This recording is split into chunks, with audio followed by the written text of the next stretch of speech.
আসসালামু আলাইকুম রহমতুল্লাহি ওবরকাতুহু। সম্মানিত দর্শক, পুলিশ বাহিনীতে বিএনপি পন্থী পুলিশ কর্মকর্তাদের দুরবস্থা এখন চরমে। বিষয়টা আগে গোপনে ছিল, কানাঘুষার মধ্যে সীমাবদ্ধ ছিল। কিন্তু দুটো ঘটনা। প্রথম ঘটনা হলো যে জুলাই আগস্ট বিপ্লবের পর নতুন যে আইজি নিয়োগ দেওয়া হলো, রাতারাতি সেই আইজি সাহেবকে কিছুদিন পর বাদ দিয়ে দেওয়া হলো এবং চুক্তিভিত্তিক একজন আইজি নিয়োগ দেওয়া হলো। এটা বিএনপির পন্থী যারা পুলিশ কর্মকর্তা তাদের জন্য প্রথম সফেটাঘাত। তো বিএনপি পন্থী সেই আইজি সাহেব কোথায় আছেন, কি আছেন জানি না। শুনেছিলাম যে তাকে রাষ্ট্রদূত হিসেবে নিয়োগ দেওয়া হবে, কিন্তু এখনো পর্যন্ত তাকে রাষ্ট্রদূত হিসেবে নিয়োগ দেওয়া হয়েছে এমন কোনো প্রজ্ঞাপন আমার চোখে পড়েনি। দ্বিতীয় যেটা দেখলাম সেটা হলো যে বিএনপি পন্থী আরেকজন কর্মকর্তা মেট্রোপলিটন পুলিশের কমিশনার হিসেবে নিয়োগ লাভ করলেন। চোখস কর্মকর্তা, ভদ্র, নম্র এবং তার কাছে সবার একটা অ্যাক্সেস ছিল। তো সেই ভদ্রলোককে বাদ দিয়ে এখন যিনি এলেন তিনিও রিটায়ারমেন্টে ছিলেন। তো তাকে আনা হয়েছে, তিনি খুব চমৎকার করে কথা বলেন। আর দ্বিতীয়ত তার পদ পদবিটিকে এখন আইজির সমপর্যায়ের করে দেওয়া হয়েছে।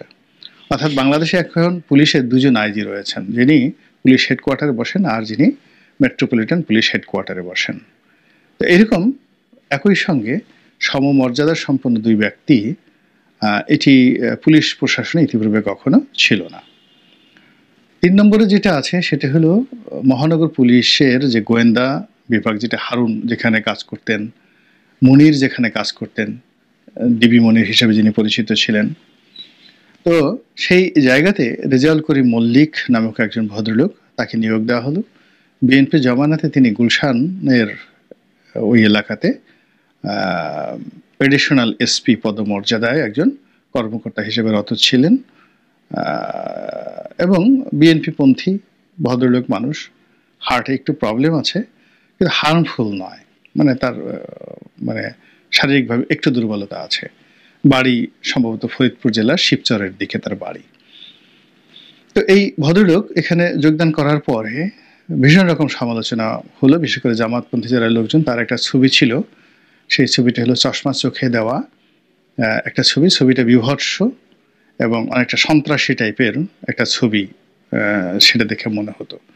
সেটাকে নিয়ে ট্রল করা শুরু হলো এবং বলা হলো যে দুনিয়াতে আর লোক পাওয়া গেল না, এরকম একজন লোক একে সম্ভবত হারুনের চাইতে খারাপ হবে।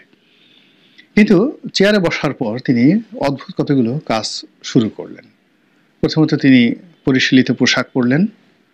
দ্বিতীয়ত আজ পর্যন্ত কোনো ঝামেলা হয়, বিতর্ক হয়, এরকম কোনো কথা তিনি বলা তো দূরের কথা, কর্মেও তিনি করেননি। তারপর এই বাহিনীটি হারুনের জমানাতে সবচেয়ে বিতর্কিত হয়ে পড়েছিল এবং এদের যে মোরাল ক্যারেজ এটাও কিন্তু চলে গিয়েছিল।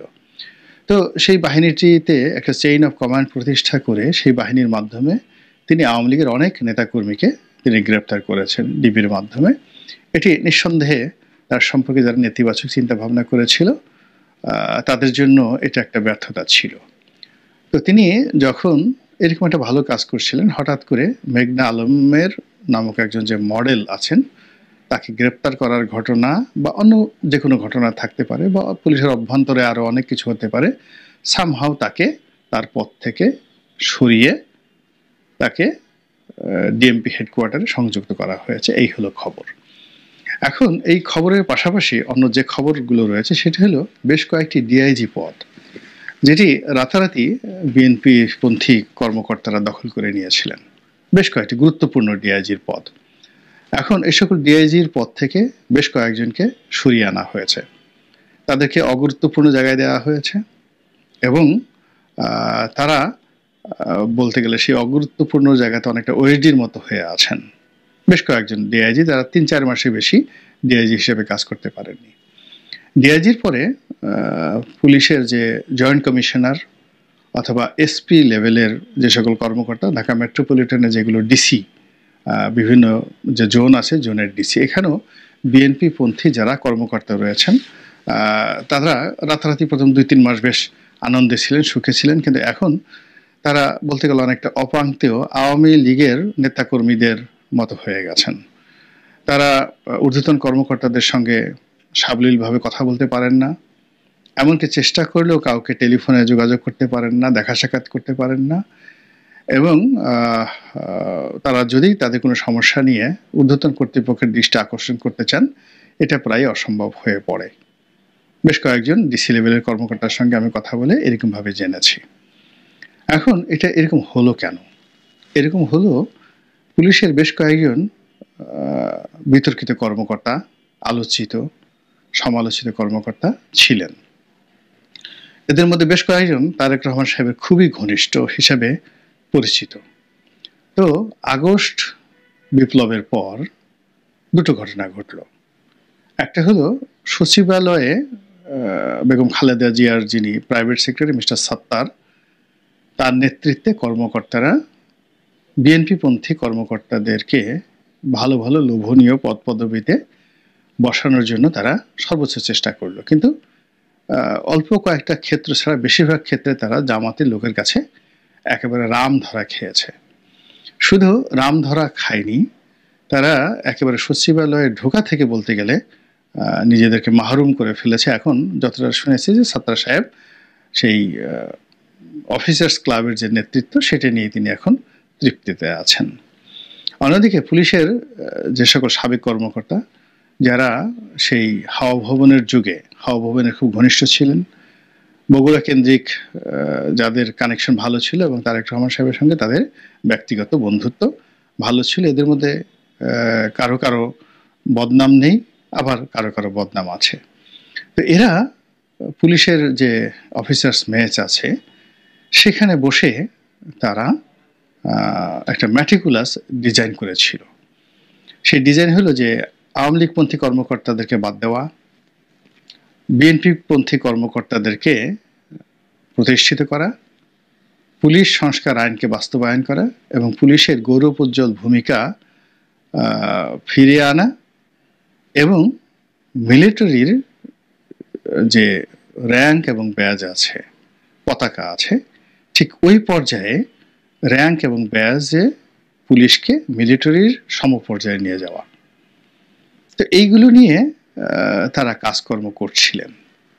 কিন্তু তারা আওয়ামী লীগের নেতাকর্মীদেরকে, আওয়ামী লীগের যে মাইন্ডেড পুলিশ কর্মকর্তাদেরকে তাড়ানোর ক্ষেত্রে যত সফলতা লাভ করেছেন, কিংবা নিজেদের লোকদেরকে রাতারাতি অল্প কিছু পোস্টে পোস্টগুলোতে তারা মনোনয়ন দেওয়ার ক্ষেত্রে যে সফলতা লাভ করেছেন, কিন্তু তলে তলে যে সর্বনাশটা ঘটে গেছে যে তাদের চাইতে দ্রুততম সময় এবং সফলভাবে তাদেরকে ওভারটেক করে জামাতের লোক ঢুকে গেছে, এটা তারা নিয়ন্ত্রণ করতে পারেননি।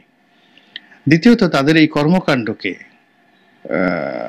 বর্তমান সরকারের হাইকমান্ডের কাছে এতটা নেতিবাচকভাবে উপস্থাপন করা হয়েছে যে এই লোকগুলো শত শত কোটি টাকার বিনিময়ে তারা এই সকল নিয়োগ বদলি করছে এবং আওয়ামী লীগের অনেক কর্মকর্তা যারা পুলিশ কর্মকর্তা তাদের কাছে শত শত কোটি টাকা নিয়ে তাদের কাউকে সেফ এক্সিট দিচ্ছে, কাউকে মামলা থেকে বের করছে, কাউকে গ্রেপ্তার করা হচ্ছে না, কাউকে চাকরিতে বহাল রাখছে। এর ফলে কি হলো, প্রশাসনের মধ্যে, বিশেষ করে পুলিশ প্রশাসনের মধ্যে এবং ছাত্রদের মধ্যে এই যে পুলিশ অফিসার্স কেন্দ্রিক মেস, পুলিশ যে অফিসার্স মেস, এখানে যে মজমাটা বসতো, এখানে যে যাকে বলা হয় যে গ্রুপটা সবকিছু নিয়ন্ত্রণ করত, আলটিমেটলি তারা তাদের কর্তৃত্ব হারিয়ে ফেলে। এবং কর্তৃত্ব হারিয়ে ফেলার প্রথম নমুনা আমরা দেখতে পাই যে তাদের মনোনীত আইজি সাহেব ক্ষমতাচ্যুত হয়ে পড়েন। দ্বিতীয়ত, এখানে যে স্বরাষ্ট্রমন্ত্রী হিসেবে যিনি আসেন, মিলিটারি থেকে আসেন, তিনি কোনো অবস্থাতেই এই যে অফিসার্স মেসে যারা বসেন তাদের সঙ্গে তাদের কোনো বৈঠক, সমঝোতা, কথাবার্তা, বন্ধুত্ব এটি সম্ভব তো হয়নি, ক্ষেত্র বিশেষে বুমেরাং হয়ে গেছে।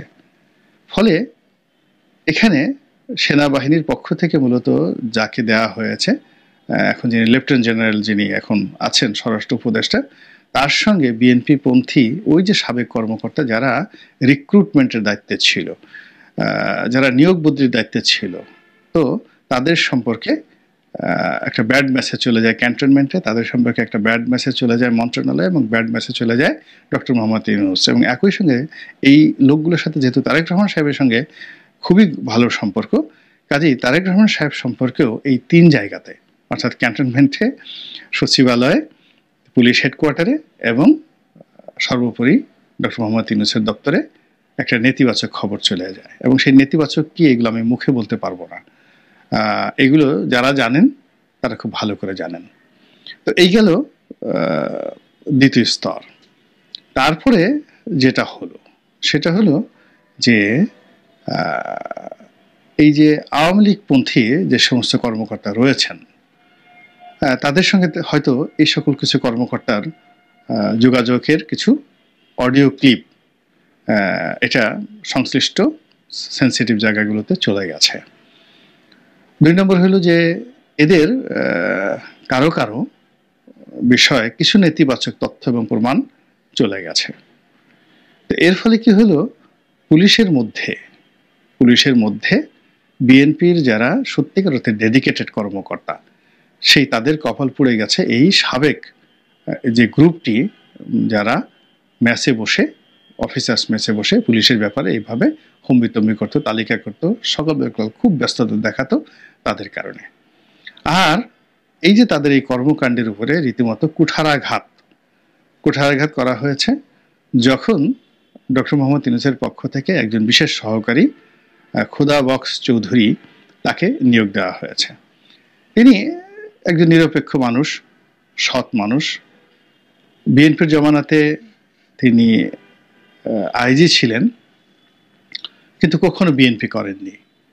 2 নম্বর হলো যে তিনি সেই যে 21 আগস্ট গ্রেনেড হামলার কারণে তিনি নির্যাতিত হয়েছেন, জেল খেটেছেন, কিন্তু বিএনপির পক্ষ থেকে কখনো কেউ কোনোদিন তার একটা খোঁজ খবরও রাখেনি। ফলে সঙ্গত কারণে তার মধ্যে একটা অভিমান কাজ করেছে। আর তিনি যেহেতু সত্যিকারের একজন প্রফেশনাল মানুষ, আপাদমস্তক ভদ্রলোক, আপাদমস্তক সৎ, ফলে এই সকল অফিসার্স ম্যাচে বসে দেন দরবার করা, তদবির করা, একে এখানে বসা, ওরে বদলি করে, ওরে নিয়োগ করে, এই জিনিসগুলো জনাব খুদা বক্স চৌধুরী তিনি পছন্দ করেননি। পছন্দ না করার কারণে কি হচ্ছে, তিনি ঠান্ডা মাথার মানুষ এবং তার সঙ্গে যমুনাতে অন্যান্য যারা আছেন তারাও ঠান্ডা মাথার মানুষ। ডক্টর মোহাম্মদ ইউনূস খুবই ম্যাটিকুলাস, ঠান্ডা মাথার মানুষ, এবং সব কিছু করে পুলিশের যে দলীয়করণের যে একটা প্রক্রিয়া, সেই প্রক্রিয়াতে এখন বিএনপির যে অবস্থান, সেই অবস্থানটাকে ধীরে ধীরে নিউট্রাল করে দেওয়া হয়েছে। আর আগামীতে যেটি হবে সেটি হলো শুধু নিউট্রাল না, এটা অনেকটা বুমেরাং করে দেওয়া হবে। আর পুলিশ যদি বিএনপির পক্ষে না থাকে তাহলে রাজপথের অবস্থা কি হতে পারে, নির্বাচনের অবস্থা কি হতে পারে, সেটা ভাবার জন্য রকেট বিজ্ঞানী হওয়ার দরকার নাই। তো এই ঘটনাগুলো কেন ঘটলো, কিভাবে ঘটলো, এটা নিয়ে যদি বিএনপির যারা শীর্ষ পর্যায়ের নেতৃবৃন্দ রয়েছেন তারা চিন্তা ভাবনা করেন, বিচার করেন, বিশ্লেষণ করেন এবং আবার ঘুরে দাঁড়ানোর চেষ্টা করেন, তাহলে হয়তো মঙ্গল, না হলে ক্ষয়ক্ষতির পরিমাণ আরও বাড়তে থাকবে। আল্লাহ আমাদের সবাইকে হেদায়েত দান করুন এবং হেফাজত করুন। আসসালামু আলাইকুম ওয়া রাহমাতুল্লাহি ওয়া বারাকাতুহু।